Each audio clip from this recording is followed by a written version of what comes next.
बिस्मिल्लाहिर्रहमानिर्रहीम, अस्सलामु अलैकुम। नाज़रीन, आप देख रहे हैं प्रोग्राम खबर क्या है और मैं हूं आपकी मेज़बान फरजाना सिद्दीक। आज के प्रोग्राम में हम मुल्क के अहम शहरों से जुड़ी चंद बड़ी और तवज्जो तलब खबरों का जायजा लेंगे। प्रोग्राम के पहले हिस्से में बात करेंगे कराची के औरंगी टाउन में सरकारी जमीनों पर मुबैना कब्जे की, जाली लीजिंग और केएमसी अफसरान और लैंड माफिया की मिली भगत के हवाले से काफी अहम इंकशाफात हुए हैं। आपको बताएं कि जाली तरीके से 27 दुकानें लीज कराने का मामला मंजर आम पर आया है। इस पर बात करने के लिए हमें ज्वाइन करेंगे नुमाइंदा कराची फरीद आलम, जबकि प्रोग्राम के दूसरे हिस्से में हम बात करेंगे मुल्तान के वासा के उस अहम फैसले पर जहां 1 अरब 80 करोड़ रुपए के बिजली वाजबात के दबाव के बाद शहर के बड़े डिस्पोजल स्टेशंस को तेजी से सोलर एनर्जी पर मुंतकिल किया जा रहा है। सूरज मियानी में सोलर पैनल्स की तनसीब मुकम्मल हो चुकी है। तफसीलात बताने के लिए हमें ज्वाइन करेंगे जहीर अब्बास, जबकि प्रोग्राम के आखिर में हम रुख करेंगे सिंध हुकूमत की जेल इस्लाहात के उस बड़े मंसूबे की तरफ जहां 1000 खाली आसामियों पर भर्तियों, 6000 नई पोस्ट, जेलों में जदीद सीसीटीवी कैमरे, सख्त सिक्योरिटी दरवाजों और दीवारों की मजबूती से लेकर कैदियों की बहाली और हुनर सिखाने के प्रोग्राम तक कई अहम फैसले किए गए हैं। मजीद तफसीलात बताने के लिए हमें ज्वाइन करेंगे जाहिद कोकर। तो नाजरीन, अब हम बात करेंगे कराची के औरंगी टाउन में सामने आने वाले एक बड़े स्कैंडल की, जहां मुबैना तौर पर रिफाही जमीनों पर जाली लीजें जारी की गईं, 27 दुकानें बनाई गईं और मजीद जमीन पर कब्जे की कोशिश भी की गई है। केएमसी ने मामला सिंध हाई कोर्ट तक पहुंचा दिया है, मगर सवाल यह है कि यह जालसाजी कैसे हुई और किसने की। आइए करते हैं इस अहम मामले की तह तक जाने की कोशिश। हमारे साथ मौजूद हैं फरीद आलम। फरीद, सबसे पहला सवाल मेरा यही है कि आखिर औरंगी टाउन के रिफाही प्लॉट्स पर जाली लीजें जारी होने का ये सिलसिला जो है ये कब से और कैसे शुरू हुआ? जी बिल्कुल, औरंगी टाउन प्रोजेक्ट क्योंकि ये कराची में एक बड़ी कच्ची आबादी था, जब ये केएमसी के ज़ेरे इंतज़ाम आया तो उस वक़्त से ही यहाँ पर जाली लीज़ें बनाने का सिलसिला जारी है। लेकिन चंद साल पहले एक साबिक डायरेक्टर के दौर में इनमें बड़ी तेज़ी आई और हज़ारों की तादाद में जाली लीज़ें की गई, जिसकी शिकायत पर गुज़िश्ता चंद बरसों कबल नैब की जानिब से भी इस पर तहकीकात शुरू की गई और नैब की जानिब से वक्तन फ़वक्तन औरंगी प्रोजेक्ट के साबिक डायरेक्टर से समेत और रिकॉर्ड भी तलब किया जाता रहा है। अच्छा। हालिया दिनों में भी कुछ ऐसे ही वाक़यात हुए, लेकिन मौजूदा मेयर कराची मुर्तज़ा वहाब की जानिब से, क्योंकि उनकी जानिब से सख्त तरीन अहकामात है कि ज़मीन पर किसी सूरत में भी कब्ज़ा ना करने दी जाए, ज़मीन की मिल्कियत के जाली डॉक्यूमेंट्स ना बनने दिए जाएँ, तो ये मामला अब थोड़ा सा ठंडा हुआ है। लेकिन क्योंकि औरंगी प्रोजेक्ट के अफसरान को मुफ्त का पैसा जो है मुँह लगा हुआ है, तो वो कोई मौका हाथ से जाने नहीं देते कि अपनी जेबें ना भरी जा सके। इसी हवाले से गुज़िश्ता दिनों एक ऐसा अनोखा वाक़या पेश आया है औरंगी प्रोजेक्ट में कि औरंगी प्रोजेक्ट का सेक्टर 11 की ST 6 है, ये एक रफ़ाई प्लॉट है। इस रफ़ाई प्लॉट पे औरंगी प्रोजेक्ट के अफसरान ने कब्ज़ा माफिया के साथ मिलकर जाली दस्तावेज़ात बनाई, जाली लेआउट प्लान बनाया, जाली लेआउट प्लान और उन दस्तावेज़ात की मदद से एक नए डायरेक्टर से जो वहाँ पर तैनात हुए थे फैसल रिजवी साहब, उनसे वो जो दुकानें हैं लीज करा ली, जबकि वो रफ़ाई प्लॉट थे। जो मुकम्मल तौर पर रफ़ाई इलाका है, रफ़ाई प्लॉट थे। उस रफ़ाई प्लॉट को जालसाजी के ज़रिए कमर्शियल ज़ाहिर किया गया और ज़ाहिर करने के बाद वहाँ पर 40 के करीब 40 जो थी दुकानें निकाली गई। 40 दुकानें निकालने के बाद उनके डॉक्यूमेंट जाली बनाए गए और जाली डॉक्यूमेंट के ज़रिए वो तमाम 40 में से 27 दुकानें लीज करा ली गई। अच्छा। जब ये दुकानें लीज हुई तो शोर उठा। जब शोर उठा तो इसकी तहकीकात उसी डायरेक्टर ने दोबारा उस तहकीकात शुरू की गई कि ये जो दुकानें उन्होंने लीज की हैं कि इस पर शोर क्यों उठ रहा है, क्यों मीडिया भी शोर मचा रहा है, क्यों दीगर जो वहाँ के रहने वाले लोग हैं, जो दीगर मुलाजमीन हैं, उनकी जानिब से क्यों शोर मचाया जा रहा है। जब इस बात की तहकीकात की गई तो ये साबित हुआ कि कब्ज़ा माफिया के साथ मिल के औरंगी प्रोजेक्ट के बाज़ अफसरान जो एक साबिक प्रोजेक्ट डायरेक्टर औरंगी टाउन के दस्ते राज थे, उन सब ने मिलकर औरंगी प्रोजेक्ट के दस्तावेज़ात जाली बनाए। यानी कि फरीद, ये जो 27 दुकानों की लीज जालसाजी से जारी होने का जो दावा किया गया है, इसके अंदर केएमसी और औरंगी प्रोजेक्ट के अफसरान बराह रास्त शामिल थे। इस हवाले से सबूत भी सामने आए हैं क्या? हाँ जी बिल्कुल, देखें जी बिल्कुल, औरंगी प्रोजेक्ट के अफसरान की मिली भगत से किसी भी ज़मीन के औरंगी टाउन में जाली कागज़ नहीं बन सकते। इसी तरह कराची की जो मुख्तलिफ ज़मीनें KDA को मिलाए बगैर उसके जाली कागजात नहीं बन सकते, क्योंकि वो जाली कागजात बनते ही इदारों के अंदर हैं। ठीक। वो तमाम के तमाम जो फॉर्मेट इस्तेमाल होता है वो इदारों का फॉर्मेट इस्तेमाल किया जाता है, इदारे के कंप्यूटर से ही बनते हैं, इदारे की प्रिंटर से प्रिंट होके बाहर निकलते हैं, बस उसके ऊपर जो उसकी नंबरिंग होती है, जो उस पर दस्तखत किए जाते हैं, जो उस पर मोहरें लगाई जाती हैं, वो तमाम की तमाम फेक होती हैं। इसी तरह इस माफिया ने यह किया कि औरंगी टाउन सेक्टर 11 की ST6 जो कि रफाई प्लॉट था उसको कमर्शियल जाहिर किया, उसके लिए बाकायदा एक फेक लेआउट प्लान बनाया, प्लान भी बनाया गया। उस नक्शे की मदद से नए प्रोजेक्ट डायरेक्टर को वो लीजें पेश की गई कि ये कमर्शियल प्लॉट है, इस पर 40 दुकानें, इनको इन 27 दुकानों को KMC जो है साबिक इंतजामिया अलॉट कर चुकी थी, लिहाजा इनकी लीजें करा दी जाएं। जब वो लीजें हो गई तो ज़राए हमारे बताते हैं कि वहाँ पर फी दुकान 40 लाख रुपए से लेकर 70 लाख रुपए तक फरोख्त कर दी गई। जब इस सारे मामले का इल्म प्रोजेक्ट जी बिल्कुल 40 से 70 लाख रुपए तक फरोख्त की गई। जब इस मामले पे शोर उठा, जब ये बात मेयर कराची तक पहुंची तो मेयर कराची ने उस पर सख्त बरहमी का मुजाहरा करते हुए फौरी तौर पर एक तहकीकाती कमेटी बनाई और प्रोजेक्ट डायरेक्टर को हिदायत की कि इस पूरे मामले की छानबीन की जाए। ये अगर प्लाट रफाई प्लॉट था, इस पर जाली लीजें किए गए तो उनको कैंसिल किया जाए। प्रोजेक्ट डायरेक्टर ने जब इसकी तहकीकात की गई, ये वही प्रोजेक्ट डायरेक्टर हैं जिनकी दस्तखत से ये दुकानें लीज हुई हैं। उन्होंने ही दोबारा तहकीकात की। फैसल रिजवी ने जब ये तहकीकात साबित हो गई कि जालसाजी की गई है तो फैसल रिजवी ने एक दरख्वास्त सिंध हाई कोर्ट में जमा कराई और उसमें ये बात को तस्लीम किया कि KMC औरंगी प्रोजेक्ट की जानिब से ये जाली गलत लीजें कर दी गई हैं, ये रफाई प्लाट है, ये लीजें जालसाजी से कराई गई हैं। उन्होंने वहाँ पर ओरिजिनल नक्शा भी पेश किया, जो ओरिजिनल लेआउट प्लान है औरंगी टाउन का, उस ST का, जिसमें वो देखा जा सकता है कि ST6 रफाई प्लॉट है।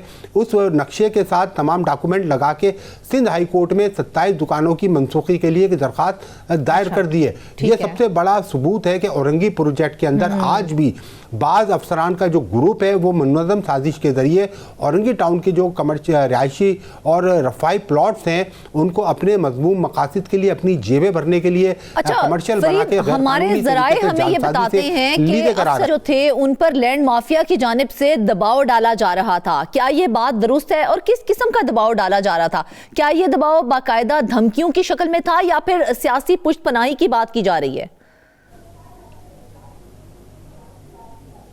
देखिए, जिस प्लॉट पे अफसरान पे दबाव डाला जा रहा है वो सेक्टर 10 है औरंगी टाउन का, ST13 है। ये भी एक पब्लिक वेलफेयर सेंटर का ये प्लॉट है। 4000 गज का ये प्लॉट है। उस प्लॉट को बाइफिकेट करके 1-1000 गज के 4 प्लॉट बनाए गए। उन प्लॉट बनाने के बाद उनको लीज कराने के लिए प्रोजेक्ट डायरेक्टर पर दबाव डाला जा रहा था। औरंगी टाउन के बाद अफसरान पर दबाव डाला जा रहा है कि इस रफाई प्लॉट को कमर्शियल बना के लीज कर दी जाए। लेकिन जो साबिक प्रोजेक्ट डायरेक्टर थे, जो अब ओहदे पे नहीं है, उनको ओहदे से हटा दिया गया है। उन्होंने उस लीज करने से उनको मना कर दिया था, जिसके बाद उनको संगीन धमकियां भी दी गई। लेकिन क्योंकि मेयर कराची, देखिए मेयर कराची मुर्तज़ा वाब इस वक्त शहर में बैठे हुए हैं और वो काम करना चाहते हैं। वो KMC की ज़मीनों को महफूज बनाने के लिए बहुत सारे इक़दाम कर रहे हैं। उन्हीं इक़दाम की वजह से आज औरंगी टाउन समेत KMC की जो दीगर इलाकों में ज़मीनें काफ़ी महफूज समझी जा रही है। लेकिन कुछ प्रोजेक्ट ऐसे हैं क्योंकि देखिए घर को आग लग रही है घर के चिराग से। अगर अफसरान ईमानदार हो, अफसरान चाहे तो औरंगी टाउन की अरबों रुपए की जो ज़मीन है उस पर कब्जा ना हो। आज भी औरंगी टाउन के कई सौ प्लॉट रफाई प्लॉट्स हैं, कोई रिहायशी प्लॉट्स हैं जिनको कमर्शियल मकासद के लिए इस्तेमाल किया जा रहा है किसी रफाई प्लॉट पे। तो क्या KMC ने जाली लीज के इजरा में जो मुलव्वस एहलकार थे उनके खिलाफ कोई महकमाना कार्रवाई शुरू की, कोई सजाएं दी गई? जी अभी तक तो किसी अफसर के खिलाफ महकमा जाती कार्रवाई नहीं की गई है। लेकिन नैब की जानिब से एक इंक्वायरी चल रही है जिसके अभी हाल ही में 2 नोटिस KMC औरंगी प्रोजेक्ट को सर्व हुए हैं, जिसमें औरंगी टाउन प्रोजेक्ट से तमाम प्लॉटों की और लीज़ों के बारे में तफसीलात तलब की गई हैं, दस्तावेज़ात तलब की गई हैं। कुछ अफसरान को भी वहाँ पर तलब किया गया है उनसे बयान रिकॉर्ड कराने के लिए। लेकिन औरंगी टाउन में एक मुनज़्ज़म माफिया, जो लैंड माफिया, एक मशहूर लैंड माफिया जिसके साथ मिलकर ये काम किया जा रहा है, चंद रोज़ कबल उसी लैंड माफिया के हवाले से जो है नैब ने भी एक लेटर जारी किया था जिसमें उसको लैंड माफिया, जो पहले साबिक प्रोजेक्ट डायरेक्टर के फोकल पर्सन के तौर पे काम कर रहे थे। आप हैरत अंगेज़ बात देखें कि लैंड माफिया है और वो औरंगी प्रोजेक्ट, साबिक औरंगी प्रोजेक्ट डायरेक्टर का फोकल पर्सन था। ये सब कहानी औरंगी प्रोजेक्ट से चल रही है। औरंगी प्रोजेक्ट के अफसरान अब तक अरबों रुपए की ज़मीन ठिकाने लगा चुके हैं।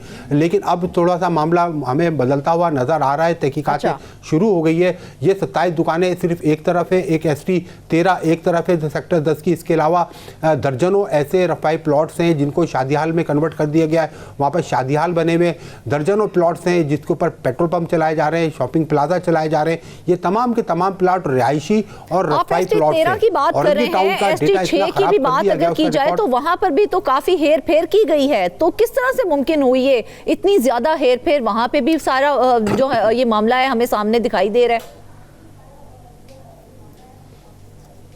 जी ST13 के ऊपर तो ये 40 दुकानें बना दी गई, रफाई प्लॉट था। हाँ। 40 दुकानें बनाने के बाद 27 दुकानें लीज करा ली गई। हैरत अंगेज तौर पे ये तमाम लीज का प्रोसेस होता रहा और किसी को कानो कान खबर नहीं। उसकी वजह यही थी कि औरंगी प्रोजेक्ट के जो अपने अफसरान थे वो उनकी मुकम्मल पुष्ट पनाही कर रहे थे, क्योंकि उनको उसके एवज में भारी मुँह मांगा मुआवजा मिल रहा था। उस मुआवजे के एवज उन्होंने अपने फराइज से गद्दारी की और गद्दारी करने के बाद अपने प्रोजेक्ट की जो जमीन है वो लैंड माफिया के हवाले कर दी। उनकी पुष्ट पनाही करते हुए जाली डॉक्यूमेंट्स को असली डॉक्यूमेंट बताया और असली बताने के बाद उस पर लीज करा ली। देखें यहाँ पर इतना मुनज़्ज़म माफिया है कि ना सिर्फ वो जाली डॉक्यूमेंट्स बना रहा है बल्कि जाली नक्शे तक बना रहे हैं। औरंगी टाउन के जाली नक्शे तक है। एक साबिक प्रोजेक्ट डायरेक्टर जब उनको यहाँ से हटाया गया ज़मीनों की हेरफेर के इल्ज़ाम में, तो जाते वक्त यहाँ से अपने साथ पूरे औरंगी प्रोजेक्ट का रिकॉर्ड ही साथ लेके चले गए। वो रिकॉर्ड तक औरंगी प्रोजेक्ट में अभी मौजूद नहीं है, दोबारा मुरतब किया जा रहा है। तो इतनी वीकनेस है इस सिस्टम के अंदर। ज़मीनों के जहाँ मामलात होते हैं वो मामलात में लैंड माफिया ने तमाम के तमाम अफसरान को अपने साथ मिलाया हुआ, उनकी हर मराद, उनकी हर मांग को पूरा किया जा रहा है। यही वजह है कि सवाल जो बार बार मेरे माइंड में आता है और मुझे समझ ही नहीं आती है, क्योंकि सिंध हाई कोर्ट पहले ही ये करार दे चुकी है कि रिफाई प्लॉट्स कमर्शियल इस्तेमाल में नहीं लाए जा सकते हैं। और इस चीज का जिक्र बारहा हमने अपने प्रोग्राम्स में भी किया है कि चाहे रिफाही प्लॉट्स हों या फिर रिहायशी प्लॉट्स हों, उन्हें कमर्शियलाइज नहीं किया जा सकता। फिर भी इस फैसले की खिलाफ वर्जियां हमें क्यों आए दिन देखने को मिलती हैं और कैसे हो जाती हैं? ये देखिए, यहाँ तो खिलाफ वर्जी नहीं की है, यहाँ तो पूरा का पूरा नक्शा ही चेंज कर दिया। रफाई प्लाट को सिंध हाईकोर्ट के अहकामात है कि अब जमीन का इस्तेमाल तब्दील नहीं हो सकता, तो यहाँ तो उन्होंने पूरा नक्शा ही पलट दिया। वो जो नया नक्शा जाली बनाया गया उसमें रफाई प्लाट को कमर्शियल प्लॉट दिखाया गया। कमर्शियल प्लॉट दिखाने के बाद 40 दुकानें बना दी गई और उनको उनमें से 27 दुकानों को लीज करा लिया गया। अगर वो ये रफाई प्लाट बताते तो उस पर कमर्शियल लीज तो हो ही नहीं सकती थी। आज भी औरंगी टाउन में यह माफिया काम कर रहा है। रफाई प्लाटों पर कौड़ियों के मोल वो रफाई प्लॉट लिए गए और उनको जालसाजी के जरिए ओरिजिनल मास्टर प्लान में से निकालने के बाद उनको एक फेक जो लेआउट प्लान है उसके अंदर कमर्शियल बनाया जा रहा है, ताकि वो महंगे दामों फरोख्त किया जा सके या वहां पर कमर्शियल प्लाजा बनाया जा सके या ये रिफाई प्लाट ST13 का जिसका आपने जिक्र किया है, जब उसके हवाले से जाली कमर्शियल लीजों का मंसूबा जो था वो बनाया जा रहा था, जब इसका पता चला तो क्या इस मंसूबे को वक्त पर रोका गया था कि नहीं रोका गया था? नहीं रोका गया ना, लीज हो गई बाकायदा। ये दुकानें लीज हो गई। साबिक प्रोजेक्ट डायरेक्टर के फोकल पर्सन जो कि खुद लैंड माफिया के कारिंदे बने हुए थे, जो खुद लैंड माफिया के नाम से मशहूर है वहाँ पर, उनके जरिए वो प्लाट का नक्शा बनाया गया। ये तो मौजूदा जो इससे पहले साबिक प्रोजेक्ट डायरेक्टर थे फैसल रिजवी, एक बार हमारे साथ प्रोग्राम में भी वो शरीक हो सके औरंगी टाउन के, तो उन्होंने जब इस चीज़ को पकड़ा, हालांकि उन्होंने ही वो उन दुकानों की लीज भी दी है, अपनी ही लीज हाथ से दस्तखत की हुई लीजों को उन्होंने खुद हाई कोर्ट में जाके दरख्वास्त दी है कि मुझसे गलती हुई है, मुझसे जालसाजी के जरिए ये रफाई प्लाट पे दुकानें कमर्शियल जाहिर करके लीज करा ली गई हैं। लेकिन उसके साथ साथ देखना ये पड़ेगा कि औरंगी प्रोजेक्ट के जो अफसरान हैं उनमें से कितने अफसरान हैं जिनके ताने बाने जाके लैंड माफिया से मिलते हैं, कितने अफसरान हैं जो इसके एवज अपनी जेबें भर चुके हैं। इनकी प्रॉपर्टी को चेक किया जाए, इनके बैंक बैलेंस चेक किए जाए, इनके जो रिश्तेदार हैं उनके खातों को भी चेक किया जाए, किस रिश्तेदार के नाम पे कितने प्लॉट हैं। औरंगी टाउन के अंदर ऐसे ऐसे लोग मौजूद हैं जिनके नाम पर 28 प्लॉट है। एक साहब के पास तो 100 से भी ज्यादा प्लॉट उनके नाम पे प्लॉट है। ये कि जबकि ये कच्ची आबादी है, इसमें कानून ये होता है कि कच्ची आबादी में अगर कब्जे की बुनियाद पे कि मैं पहले से वहाँ पर रह रहा हूँ तो मैं एक दरख्वास्त देता हूँ एक्सचेंज को जाके कि मैं गुज़िश्ता 10 साल से यहाँ पर रह रहा हूँ, पानी और बिजली के बिल मेरे नाम पे आते हैं, लिहाजा इस प्लॉट को मेरे नाम पे अलॉट कर दिया जाए। तो उस शख्स को ज़िंदगी में एक प्लॉट अलॉट किया जाता है, वो भी ज़ाती इस्तेमाल के लिए। लेकिन औरंगी प्रोजेक्ट में ऐसे ऐसे लोग बैठे हुए हैं जिनके पास 30 प्लॉट है, किसी के पास 40 प्लॉट है, किसी के पास 12 प्लॉट है, एक साहब के पास तो 100 से ज़्यादा प्लॉट हैं। तो अच्छा फरीद, एक बड़ा अहम सवाल मुझे ये बताइए कि जब आप इस पूरे मामले को इन्वेस्टिगेट कर रहे थे तो क्या मुतल्लिका किसी अफसर से आपने बात करने की कोशिश की, उन्हें दावत दी कि आए यहाँ के हमारे प्रोग्राम में बैठें और इस चीज को क्लैरिफाई करें ताकि कल को आपको हमारे ऊपर कोई केस ना करना पड़ जाए? ऑलरेडी हम केसेस को फेस कर रहे हैं।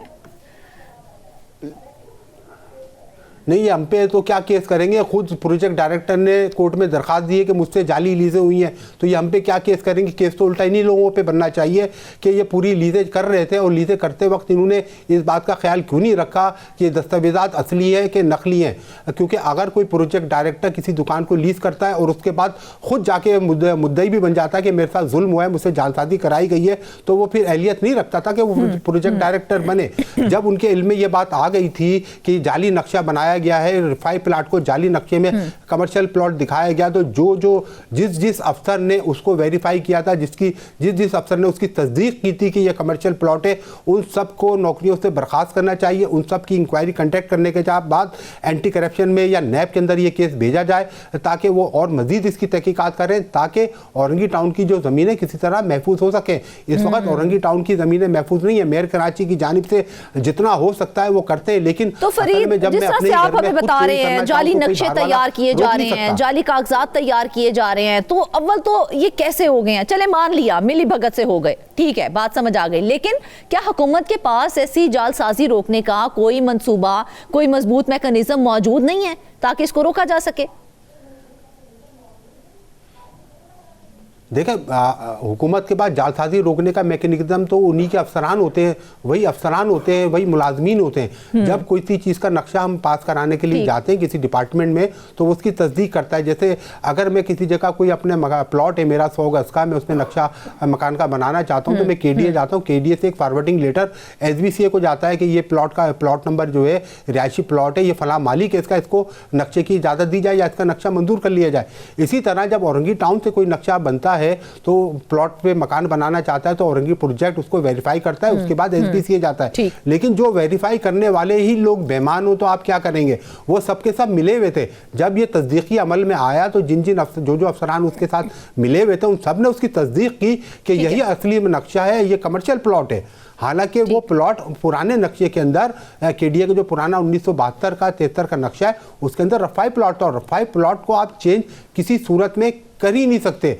रफाई प्लॉट जो होता है पब्लिक बिल्डिंग हो, डिस्पेंसरी हो, स्कूल हो, पार्क हो या मदरसा हो या प्ले ग्राउंड हो, ये प्लॉट्स कभी भी इनके इस्तेमाल को तब्दील नहीं किया जा सकता। इसलिए उन्होंने क्या किया कि पूरा नक्शा ही गायब कर दिया और नया नक्शा लाके रख दिया। उस नक्शे के एवज में उन्होंने नक्शे लीजें पास करा ली। लेकिन जो अमल, अच्छा फरीद, एक आखिरी सवाल है मेरा, क्योंकि हमारे पास प्रोग्राम का टाइम शॉर्ट है, मुझे ये बताएं कि आखिर में मैं सिर्फ आपसे यही पूछना चाहूंगी कि मामला तो खुल के सामने आ गया, ठीक है, अवाम को कैसे यकीन दिलाया जाएगा कि मुस्तकबिल में ये जो रिफाई ज़मीनें हैं कब्जा माफिया का शिकार नहीं होंगी? KMC इस बारे में क्या कोई हिकमत अमली अपना रही है ताकि इस तरह के मामलात ना देखने को मिले?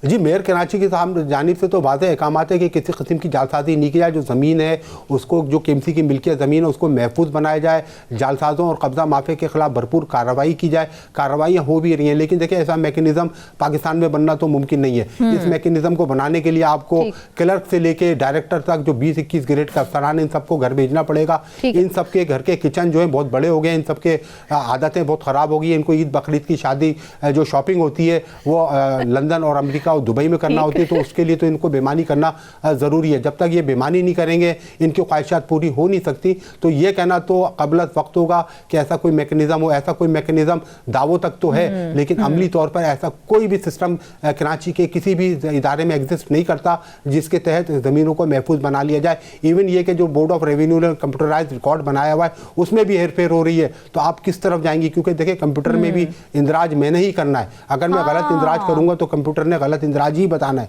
तो इन अफसरान का एहतसाब होना ज़रूरी है। इन अफसरान का जब तक कड़ा एहतसाब नहीं होगा, 20-25 अफसरान की नौकरियां ख़त्म नहीं होंगी, 20-25 अफसरान जेलों का रुख नहीं करेंगे, इनकी प्रॉपर्टीज जब्त नहीं होंगी, इनकी ग्रेजुएटी, इनकी जो पेंशन है ठीक बात की है, इनका कड़साब होना बहुत ज़रूरी है। फरीद, नाजरीन, रिफाई प्लॉट्स अवाम की अमानत होते हैं, लेकिन जब इन्हीं ज़मीनों पर कब्जा, जालसाजी और मिली भगत के इल्ज़ामात लगेंगे ना तो सवाल उठते हैं कि इस शहर का असल वारिस कौन है। उम्मीद है अदालत और इदारे मिलकर इस मामले को मंतकी अंजाम तक जरूर पहुंचाएंगे। वापस आएंगे ब्रेक के बाद।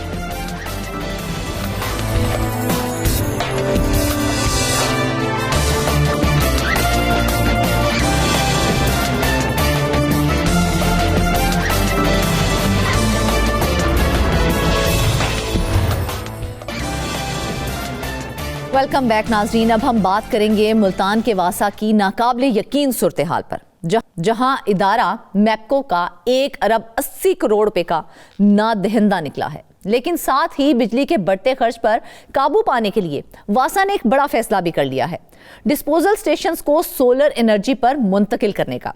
ये फैसला कितने मसाइल हल करेगा और कितने नए सवालात खड़े करेगा, आइए की कोशिश करते हैं। हमें ज्वाइन किया है नुमाइंदा मुल्तान ज़हीर अब्बास ने। ज़हीर, सबसे पहले तो ये बताइए ना कि वासा इतना बड़ा इदारा है और इतना बड़ा नादहिंदा कैसे बन गया वो?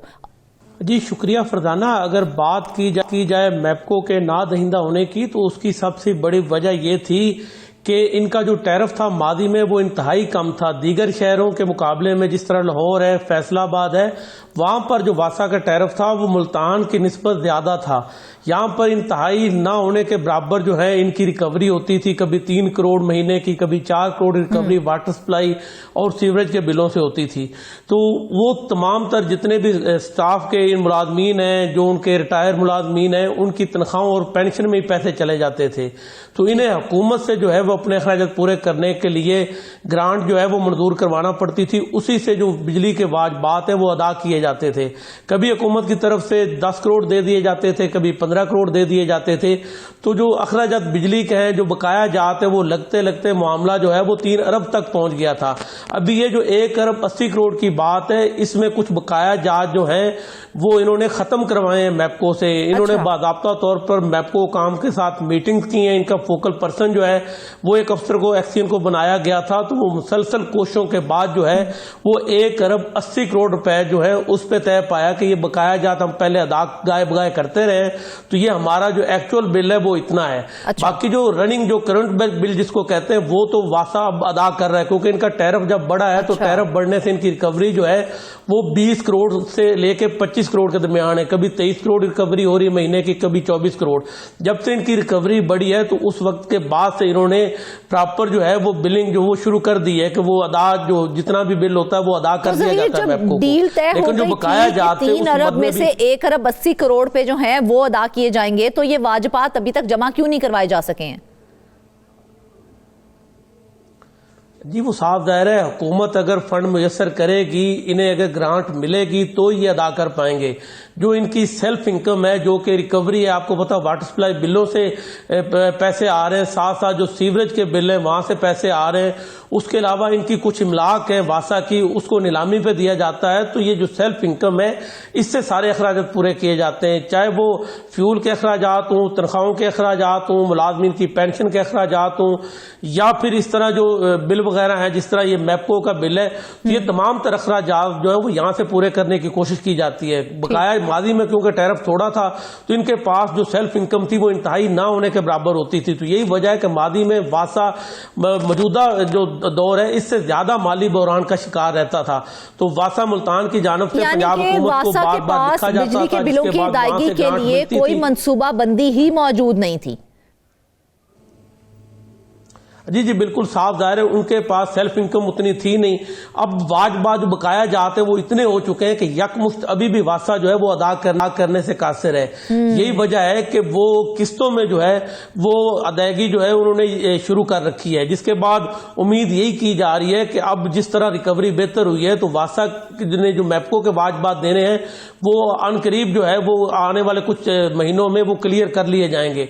दूसरी जानब जब पंजाब हुकूमत ने देखा कि यहाँ पर काफी ज्यादा मसाइल है, बिजली के अखराजात जो है वो बढ़ते जा रहे हैं, तो उन्होंने महकमा तवानाई पंजाब ने जो है वो वासा के कुछ जो डिस्पोजल स्टेशन है उस पर जो है वो सोलर पैनल नस्ब करने का जो है वो जो तजवीज़ दी गई थी वासा मुल्तान की जानब से, उसको तस्लीम किया। और इब्तदाई तौर पर सूरज मियानी डिस्पोजल स्टेशन है मुल्तान का, बड़े डिस्पोजल स्टेशन में उसका शुमार होता है, वहां पर सोलर पैनल जो है वो नस्ब कर दिए गए। लेकिन यहाँ पे एक थोड़ी सी जो है वो बात है, मैं आपसे जरूर पूछना चाहूंगी। एक तरफ 1 अरब 80 करोड़ रुपए के नादहिंदा है और दूसरी जानब डिस्पोजल स्टेशन को सोलर एनर्जी पर मुंतकिल करने का फैसला किया गया है, तो जो सोलर एनर्जी के लिए जो सोलर प्लेट्स लगाई जाएंगी उसके लिए भी तो आखिर पैसे चाहिए। आप पहले उसको अप्लाई करेंगे, पूरा प्लान बनाएंगे, आखिर उन वो सोलर प्लेट्स जब आएंगी उनको लगाया जाएगा तो वो पैसा कहां से आएगा? आपको लगता है कि ये मतलब ये उनके नजदीक ये माली बहरान का फौरी हल दिया है उन्होंने? नहीं, फौरी हल तो नहीं है साहब, जरा फौरी हल तो इसे किसी सूरत नहीं कहा जा सकता। आपको याद होगा कि हमने कुछ अर्सा पहले भी कुछ इसी तरह के प्रोग्राम किए थे जिसमें मुख्तलिफ इदारों को सोलर पैनल पर शिफ्ट करने के लिए ताकि बिजली के भारी भरकम बिलों से निजात हासिल की जा सके। उसमें हमने स्कूल को डिस्कस किया था, साथ साथ महकमा औकाफ को डिस्कस किया था।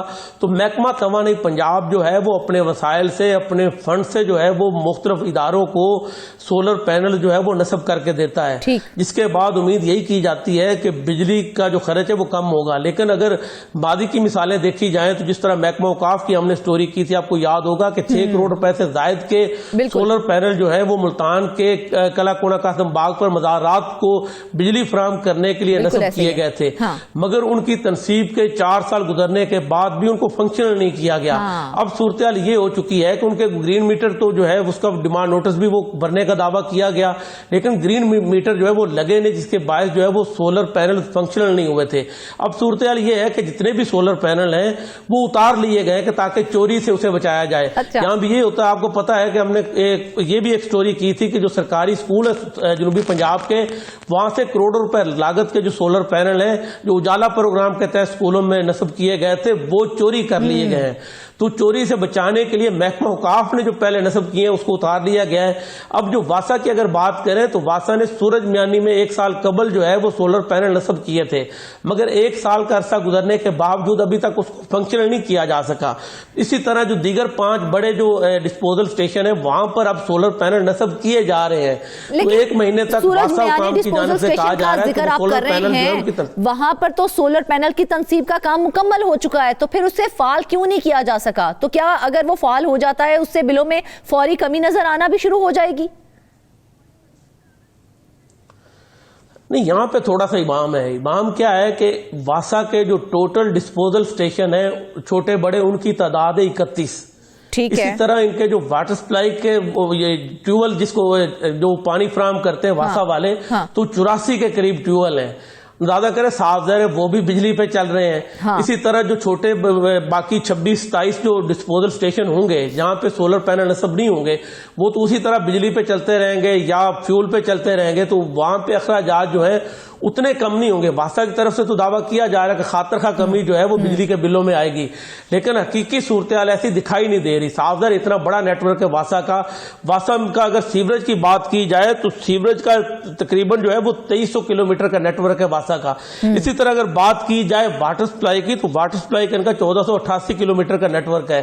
साफदार उसको मुसलसल रनिंग में रखने के लिए जो सीवरेज की निकासी है, आपका जो सिलसिला है, आपको पता है कि भारी मशीनरी होती है, उसको चलाने के लिए भी बिजली का ज्यादा इस्तेमाल करना पड़ता है। अगर बिजली चली जाती है तो उनको जो है वो डीजल पे चलाया जाता, पेट्रोल पे चलाया जाता है, फ्यूल पे चलाया जाता है।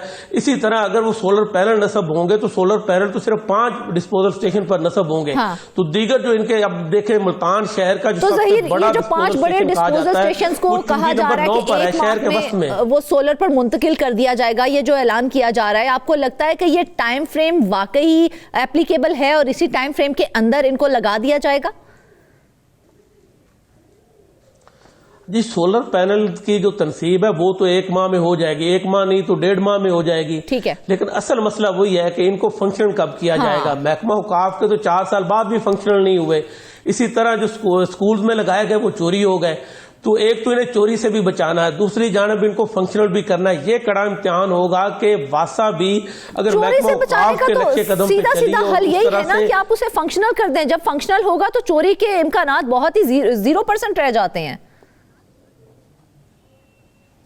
जी, वही बात कर रहा हूं ना कि अगर फंक्शनल नहीं होंगे तो साफ चोरी का खतरा भी होगा। जिस तरह महकमा औकाफ ने जो मदारात को बिजली फराहम करने के लिए सोलर पैनल नस्ब किए थे वो चालू हो नहीं सके, तो उन्होंने उसे चोरी से बचाने के लिए उसे स्टोर में रख दिया। अंदाजा करें। स्कूल के जो है वो करोड़ों रुपए मालियत के चोरी हो गए। अब इसको फंक्शनल जो है सूरज मियानी 1 साल का अरसा गुजरने वाला है, लेकिन अभी तक उसको फंक्शनल नहीं किया जा सका। अब कहा यही जा रहा है कि जैसे बाकी डिस्पोजल स्टेशन पर तनसीब मुकम्मल होगी सोलर पैनल की, तो जो ग्रीन मीटर है वापडा से डिमांड नोटिस भरे जाएंगे, वहां से ग्रीन मीटर जो है वो नस्ब किए जाएंगे, जिसके बाद इनको चालू कर दिया जाएगा। औकाफ के मुकाबले में यहाँ ये लगता है कि इनको जल्दी फंक्शनल कर दिया जाएगा, क्योंकि एक तो इनके भारी भरकम बिल है, औकाफ के मुकाबले में वासा के बिल जो है वो ज्यादा आ रहे हैं। साफ इनके अखराजात भी ज्यादा, 31 जो इनके डिस्पोजल स्टेशन है, बाकी इनकी तनसीबात है, इनका वासा का हेड ऑफिस है, मुख्तलिफ इनके सब ऑफिस शहर के मुख्तलिफ इलाकों में है, तो उनको बिजली जो है वो मैपको की जानिब से फराहम की जा रही है। अगर वहां पर वो बिल नहीं देंगे या उस बिजली की बचत नहीं करेंगे तो वासा को बुहरान का शिकार का सामना करना पड़ेगा। माजी में हमने देखा कि जब भी बिजली के वाजबात ये नहीं भरते थे तो इनकी बिजली के कनेक्शन मुनक़ता कर दिए जाते थे।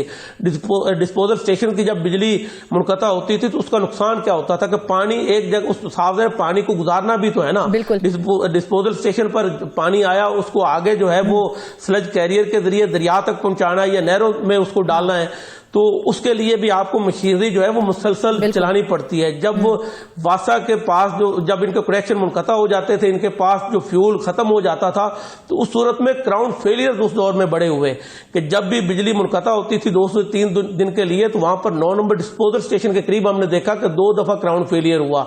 9 नंबर डिस्पोजल स्टेशन जो है उसका शुमार मुल्तान के सबसे बड़े डिस्पोजल स्टेशन में होता है।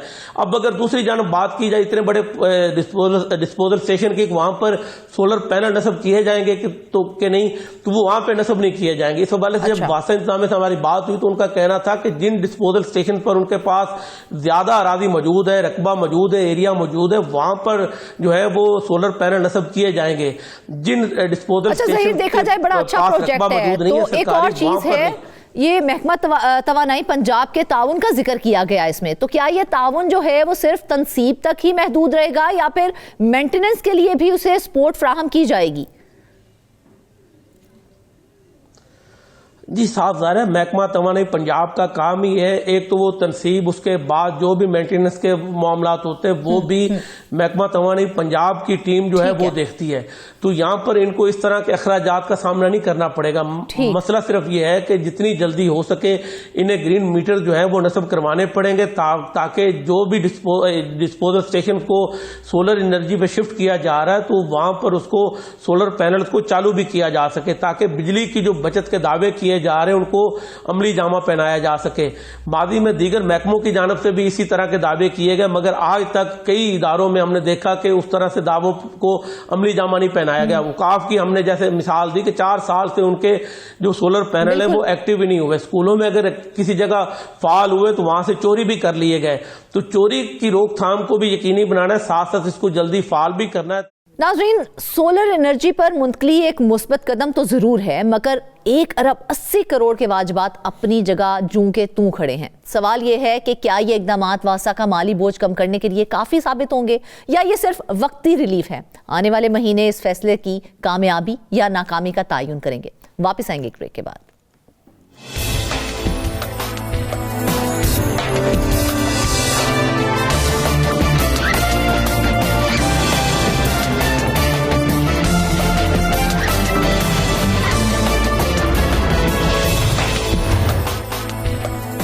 वेलकम बैक नाजरीन। अब हम बात करेंगे सिंध हुकूमत की जेलों के लिए बनाए गए मेगा प्लान पर, जिसमें 1000 खाली आसामियों पर भर्तियां, 6000 नई पोस्ट, सीसीटीवी की तनसीब, IT सेंटर, सिक्योरिटी अपग्रेडेशन और कैदियों की बहाली के बड़े इकदाम शामिल हैं।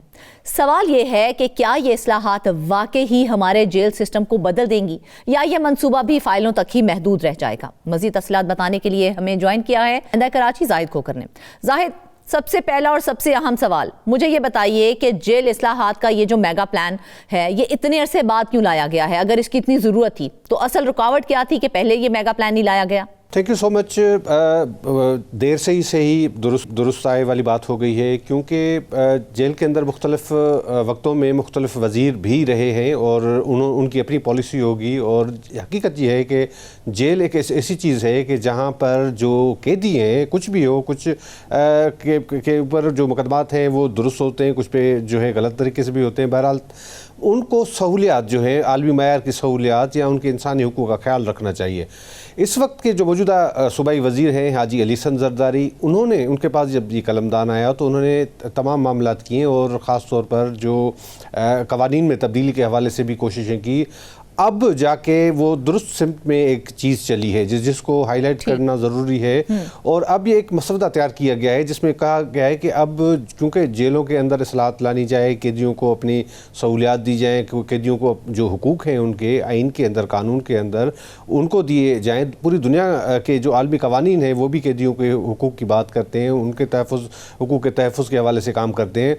तो अब सिंध के अंदर, और दूसरी बात मैं आपको बता दूँ कि ख़ास तौर पर जो सदर ममलिकत आसिफ अली ज़रदारी, क्योंकि उनकी ज़िंदगी का ज़्यादा अरसा भी जेल के अंदर रहा है, तो उनको भी इस चीज़ का अंदाज़ा है कि कैदियों के साथ कौन से मसाइल हैं और उनको कौन से हुकूक मिलने चाहिए, और इसी तसलसल में ये तमाम मामलात हुए। अब जो मसवदा है वो तैयार किया गया है, वज़ीर सिंध को ये जो है वो कापी भेजी गई है। उनको कहा गया कि अगर ये तमाम मामलात जो हो जाते हैं तो मैं समझता हूँ कि काफ़ी हद तक जो कैदी हैं उनके हुकूक भी उनको मिल सकते हैं। जेलों के अंदर जो हालत पहले ख़राब थी, अब हालत बेहतर हो सकती है। और भी मामला थे, क्योंकि ना कि जो जेल का अमला है वो भी पूरा नहीं है, कैदियों की तादाद ज़्यादा है और कई ऐसे मामलात हैं। और बिल्कुल जाहिद, अगर आप सिंध की 22 जेलों की ही बात करें ना, तो वहाँ पर 30,000 कैदी हैं और उनको डील करने के लिए सिर्फ 6,000 का अमला मौजूद है। तो ये बड़ा खतरनाक रेशो है, इसको कब तक ठीक किया जा सकेगा?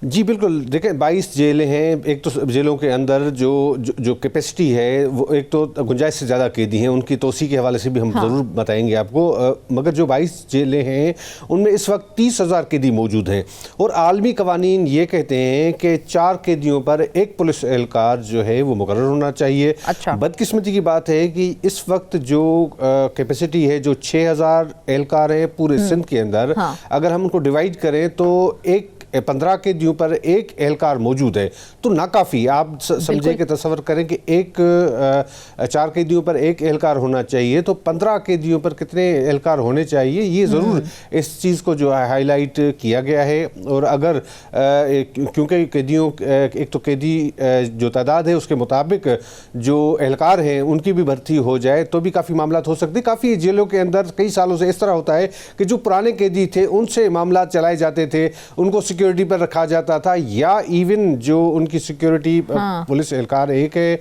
तो कभी कभी वो ड्यूटी पर नहीं भी आता है। तो आप समझे कि 30 जो कैदियों पर एक पुलिस एहलकार होगा तो उसका बिहेवियर भी किस तरह से होता है और कैदियों की हालत किस तरह से हो सकती है। तो ये इन चीज़ों को एड्रेस किया गया है मेरे ख्याल से कि अब जो उन्होंने एक तो रिकमेंडेशंस भी दी गई हैं कि अब तादाद बढ़ाई जाए। ये भी कहा गया है वज़ीर आला सिंध को, जो समरी जो जेल रिफॉर्म्स के हवाले से जो मामला सामने आए हैं उसमें भी ये परमिशन, इजाज़त मांगी गई है। अगर वो उस तरह से कामयाब हो जाते हैं तो मेरे ख्याल से काफ़ी जो है वो जो मज़ीद 6,000 नई पोस्ट लाई जा रही हैं, जबकि 1,000 ऑलरेडी खाली असामियाँ मौजूद हैं। तो क्या ये जो बड़ी हायरिंग होने जा रही है ये मुकम्मल मेरिट पर होगी? देखिए, इस वक्त जो जिस तरह से मैकेनिज़्म बनाया गया है सिंध हुकूमत के काफ़ी जो महकमे हैं कि जो टेस्टिंग का एक सर्विस जो मयार है या मुख्तलिफ जो इदारे हैं उनके ज़रिए टेस्ट लिए जाते हैं, तो अगर उस चीज़ को मेरिट पे रखा जाए तो हो जाएगी, कोई मसला नहीं है। अच्छा। इसी तरह से जो 1,000 पुलिस एहलकारों की तो जो है जो मौजूदा सेटअप है, एक तो मौजूदा जो सेटअप है उसमें भी 1,000 पुलिस एहलकार कम हैं, जिनकी भर्ती के हवाले से भी मेरे ख्याल से कुछ दिनों में ये अखबारात में इश्तिहार भी आ जाएगा। बाकी 6,000 नई जो पोस्टें क्रिएट चीट की गई हैं। अच्छा जाहिद, हम आपसे फर्दर ऑन कंटिन्यू करेंगे अभी मामले के ऊपर, क्योंकि बड़ा अहम इशू है। इसके ऊपर बात करने के लिए हमने राब्ता किया था सूबाई वजीर जेल खाना जात हाजी अली हसन जरदारी साहब से। वो इस वक्त हमारे साथ मौजूद हैं। सर बहुत शुक्रिया आपके वक्त का। हाजी साहब, क्या कहेंगे आप इस जेल रिफॉर्म्स के हवाले से जो सिंध हुकूमत लाने जा रही है? आपको लगता है कि ये जो मेगा प्लान है ये इफेक्टिव होगा और कारगर साबित होगा? इंशाअल्लाह ताला आप देखेंगे तो हमारे पास 22 जेल हैं। नफरी हमारे पास कोई टोटल 6000 है, 28,000 कैदी हैं। मुसलसल गवर्नमेंट मेरी लीडरशिप के वीएन के मुताबिक मैं और गवर्नमेंट ऑप्शन मुसलसल कोशिश कर रहे हैं कि इनको इस्लाह घर बनाए, हुकूमत खाना ना बनाए। तो इंशाअल्लाह ताला मुझे अल्लाह ने चाहा तो कामयाबी मिलेगी, और कुछ मैं काम कर चुका हूँ, अभी ये करने जा रहा हूँ इंशाअल्लाह। तो हाजी साहब ये बताइएगा कि जो मेगा प्लान बनने जा रहा है उसके अंदर ये कहा जा रहा है कि करप्शन को भी काफ़ी हद तक कंट्रोल कर लिया जाएगा, और उसके लिए मिनिस्टर व्हाट्सएप सेल भी बनाया जा रहा है। आपको लगता है कि ये इकदाम वाकई ही उसको कंट्रोल कर लेगा और उस किस्म की कोई भी हमें प्रॉब्लम्स जो है वो आने वाले दिनों में फेस नहीं करनी पड़ेंगी? इंशाअल्लाह ताला मैंने लॉन्च कर दिए, व्हाट्सएप पे कंप्लेंट सेंटर बना दिए हैं, और ये जो मेगा प्रोजेक्ट है इसको मैं खुद मॉनिटरिंग कर रहा हूँ। इंशाल्लाह करप्शन रुकी नहीं पर रोक दिए मैंने। बाकी इंशाल्लाह ताला आप दुआ करें कि हम कामयाब हो जाए। बिल्कुल, हमारी तो दुआ है। इस वक्त हमारे साथ जाहिद खोखर भी मौजूद हैं, काफ़ी उन्होंने इसके ऊपर जो है काम किया है। जाहिद, आप कोई सवाल करना चाहेंगे? जी जी जी जाहिद साहब। जी बिल्कुल हाजी साहब, जिस तरह से ये एक तो मैं बात ज़रूर बताऊंगा कि आपको पता है कि आधी आधी रात को जो है हाजी साहब जेलों के दौरे करते हैं और कैदियों के मसाइल भी मालूम करते हैं।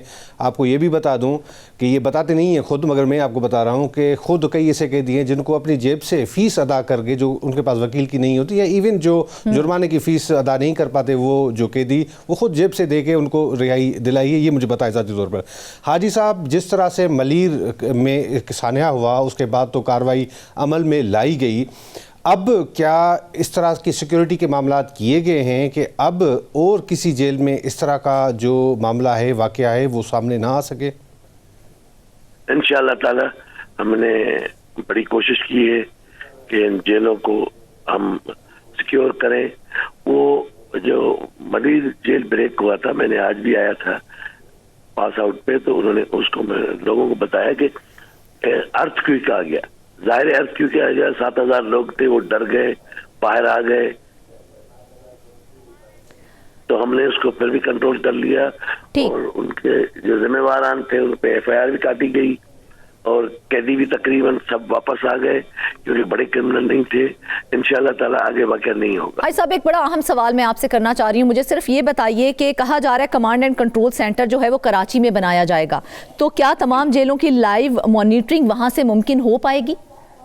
जी इंशाल्लाह ताला अब हमने ये शुरू किया है। कमांड एंड कंट्रोल कराची में भी रखेंगे, और वहाँ से मैं अपने घर में भी लगाऊंगा कि मुझे पता हो। भाई साहब, आपका बड़कपन है, बहुत शुक्रिया। आपने अपना कीमती वक्त हमारे लिए निकाला। वजीर जेल खाना जात हाजी अली हसन जरदारी साहब हमारे साथ मौजूद थे, बहुत शुक्रिया सर आपके वक्त का। अच्छा जाहिद, आपने काफ़ी वर्किंग की है इस हवाले से, मुझे ये बताइए कि जेलों में कहा जा रहा है कि नया CCTV सर्विलियंस सिस्टम जो है वो लगाया जाएगा। तकरीबन 1.5 अरब रुपए का ये प्रोजेक्ट है जो किया जाएगा। तो क्या ये जेलों में बदउनवानी और सिक्योरिटी ब्रीच रोकने में मददगार रहेगा? देखिए, ये जितने इक़दाम किए जा रहे हैं, ये हकीकत है कि इनका मुस्तक़बिल में आपको इनके नतीजे भी मिलेंगे, और टेक्निकली साइंसी बुनियादों पर कोशिश की जा रही है कि तमाम जेलों को कंट्रोल भी किया जाए। अभी CCTV का जो मामला है, एक तो तमाम जो 22 जेलें हैं वहाँ पर उनका अपना भी एक सिस्टम उनके अंदर मौजूद होगा, जो ख़ुद इन जेलों के अंदर कमांड एंड कंट्रोल सिस्टम उनका अपना होगा, जो उसमें देखते रहेंगे। उसके अलावा कराची के अंदर जो है, यहाँ पर एक उनको तमाम जो जेल्स हैं उनके CCTV कैमरा के ज़रिए मॉनिटर किए जाएंगे, और उनको पता चलेगा। एक तो सिक्योरिटी पॉइंट ऑफ व्यू से भी ज़रूरी है कि CCTV फुटेज के ज़रिए देखा जा सकता है, या उसमें मालूम हो सकता है कि किस तरह से अगर कोई सिक्योरिटी के कोई मामला सामने आते हैं तो पता चल जाएगा। दूसरी बात यह है कि कई ऐसे मामला होते हैं जिसमें जो है वो करप्शन के भी मामला हैं। ज़ाहिर है CCTV फुटेजेस हर जगह पर मौजूद होंगे, नस्ब होंगे कैमरेज, तो करप्शन के भी जो है जो रिश्वत लेने के बज़ाहिर अब वो उसके तरीक़ेकार कोई तब्दील हो जाएं तो वो अलग बात है, मगर बराह रास्त इस तरह के मामलात सामने नहीं आएंगे कि जिस तरह से माजी में होता रहा है। माजी में बदकिस्मती से ये है कि तमाम जराइम की का गढ़ जो है वो जेल होती थी, और जेल के अंदर जितने लोग होते थे क्रिमिनल जो कैदी हैं वहाँ पर सिस्टम चलाते थे, और इसी तरह से पूरा क्राइम जो कंट्रोल होता था वो जेल से होता था। वहाँ जेलों के अंदर मंशात पहुंचाई जाती थी और फिर अप्लाई बाहर को हो जाता था उसका। जी बिल्कुल ऐसा ही होता था। तो अब इन चीज़ों कोशिशों से ये चीज़ कंट्रोल होगी। एक तो देखें कैदी होते हैं, मजलूम होते हैं जेल के अंदर, अगर कहते हैं कि पिंजरा सोने का भी हो तो भी पिंजरा होता है, तो जाहिर है जो जेन्युइन कैदी हैं उनके लिए उनको तो हुकूक मिलने चाहिए। अब क्रिमिनल लोग जो हैं जिस तरह से होता रहा है, वो आपको पता है कि काफ़ी ऐसी कलदम तंजीमें हैं, उनके भी जो दहशतगर्द हैं वो इन जेलों में मौजूद हैं, तो बड़े सेंसिटिव और हसास मामला हैं। और अभी भी एक फैसला किया गया था कि जो इस तरह के जो ख़तरनाक कैदी हैं उनकी मुंतकली की जाए मुख्तलिफ जेल्स के अंदर, जिस तरह से सखर जेल है। और दूसरी बात यह है कि जो जेल शहरों के अंदर मौजूद हैं उनको भी मुंतकिल करने के हवाले से भी काम चल रहा है कि भाई उनको आबादी से दूर किया जाए ताकि उनकी सिक्योरिटी जो है वो महफूज हो सके। जो कैदी अच्छा जाहिद, एक और चीज़ है, ये जो जेल रिफॉर्म्स के हवाले से जो मेगा प्लान सामने आ रहा है उसमें ये कहा जा रहा है कि कैदियों की बहाली के लिए उन्हें मुख्तलिफ स्किल्स यानी कि हुनर जो होते हैं, हुनर वो सिखाने की बात की जा रही है। तो क्या इससे पहले ये प्रोजेक्ट वहाँ पर नहीं था या अब इसको अप्लाई किया जा रहा है? और अगर ये वहाँ पे अप्लाई कर दिया जाता है, उन्हें स्किल्स सिखा दी जाती हैं, तो क्या ये तरबियत उनकी ज़िंदगी बदलने में मददगार साबित होगी? देखिए पूरी दुनिया के अंदर जो टर्म चेंज हुआ है कि इस तरह से जेलों को असला घर का नाम दिया कि भाई असला घर होना चाहिए। कोई भी अगर गलती करता है, कोई इंसान उससे गलती होती है ज़ाहिर है, तो वो अगर जेल के अंदर जाए तो वहाँ से ऐसा माहौल उनको मिले कि वो बाहर आके सोसाइटी के लिए एक पॉजिटिव रोल प्ले करे। बदकिस्मती से इस तरह से कि हमारे जेलों के अंदर जो अगर कोई शरीफ इंसान भी किसी गलती के उसमें अंदर चला जाता है तो बाहर आके वो बड़ा क्रिमिनल बन जाता था। माजी में इस तरह से होते थे। तो इस चीज़ को मद्देनज़र रखते हुए मैं समझता हूँ कि ये बड़ा काम है कि आप कैदियों को इस तरह से अपने पैरों पर खड़ा कर दें। मुख्तलिफ जो कोर्सेज़ हैं वो कराने की बात की गई है। पहले भी होते होंगे, कुछ NGOs वगैरह काम करती थी। अभी जो गवर्नमेंट ऑफ सिंध के इदारे हैं, स्टेवटा है और दीगर इदारे हैं, और ख़ास तौर पर जो इंडस्ट्रीज़ हैं जो उनसे भी मुआवनत और मदद ली जा रही है कि वो मुख्तलिफ स्किल्स जो हैं वो सिखाएं उन जो है कैदियों को, ताकि एक तो बाहर आके अपना पॉजिटिव रोल, क्योंकि अगर बाहर आएंगे तो कोई ना कोई उनको हुनर होगा। अक्सर जो क्रिमिनल लोग होते हैं जो क्राइम करते हैं वो उनकी मजबूरी होती है, वो अपनी जस्टिफिकेशन देते हैं, वो अलग एक मामला है। मगर ज़ाहिर है कोई मुआशी मामला होता है, इसीलिए मोबाइल स्नैचिंग, कोई चीज़ छीनते हैं, चोरी करते हैं। तो अगर वो कोई स्किल सीख जाएंगे तो मेरे ख्याल से ये बड़ा इनकलाबी कदम होगा कि बाहर आकर सोसाइटी के लिए, बच्चों के लिए, घर के लिए अच्छा काम कर जाए। हाँ बिल्कुल। अच्छा, एक और चीज़ है जाहिद, मुझे ये बताइए कि NGOs और इंडस्ट्रीज़ के साथ पब्लिक प्राइवेट पार्टनरशिप की बात भी की जा रही है, तो क्या इसका कोई वाज़ेह फ्रेमवर्क मौजूद है? जी बिल्कुल, उनको कहा गया है कि जिस तरह से इंडस्ट्री लोग जो हैं वो हायर भी करते हैं, मजदूरी के लिए काम भी वो करवाते हैं, तो इसी स्किल्स के अंदर अगर ये जो कैदी हैं वो सीख जाएंगे तो फिर उनको उनका मुआवजा दिया जाएगा। कोई प्रोडक्ट है, कोई चीज़ है, वो फैक्ट्री सनतें बनवाती हैं किसी और से भी, तो वही चीज़ जो है वो कैदियों से बनवा लेंगी।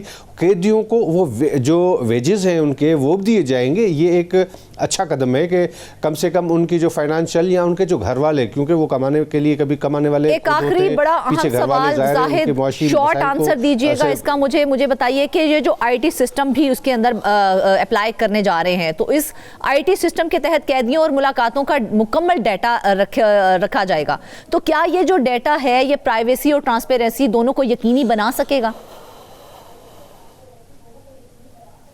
जी बिल्कुल, ये भी बड़ा कदम है अगर इसमें कामयाब जाते हैं, क्योंकि एक तो कैदी जो क्रिमिनल हैं उनका रिकॉर्ड आ जाएगा कि ये कितनी मरतबा और कितने केसों में जेल आ चुका है।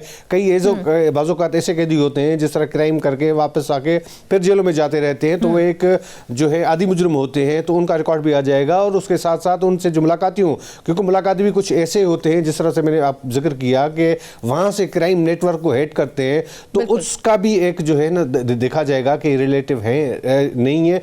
तो एक अच्छा कदम है कि तमाम रिकॉर्ड हर कैदी का जो जेल के अंदर रह चुका है या अभी रह रहा है, तो उनका रिकॉर्ड मौजूद होगा, तो इससे आसानी हो जाएगी हुकूमत के लिए। वैसे भी अमूमी तौर पर और भी जितने क्राइम और टेररिज्म होती हैं, तो उसके लिए भी ये काम आ सकती है चीज़। बिल्कुल, देखा जाए नाजरीन तो बहुत अच्छा प्रोजेक्ट है। सिंध हुकूमत का ये मेगा प्लान यकीनन बड़े इक़दामात पर मुश्तमिल है, मगर असल इम्तिहान इसकी अमली तकमील है। जेलों की सिक्योरिटी, निगरानी, शफाफियत और कैदियों की बहाली, ये सब उसी वक्त मुमकिन है जब इदारे संजीदगी से अपना किरदार अदा करेंगे। देखना यह है कि ये इस्लाहात हकीकत बन पाती हैं या फिर पूरे मंसूबे का अंजाम भी पहले की तजावीज़ जैसा ही होगा। नाजरीन, इसके साथ ही आज के प्रोग्राम से बस इतना ही। ढेर सारी दुआओं में याद रखिएगा। इजाज़त दीजिए। अल्लाह हाफ़िज़।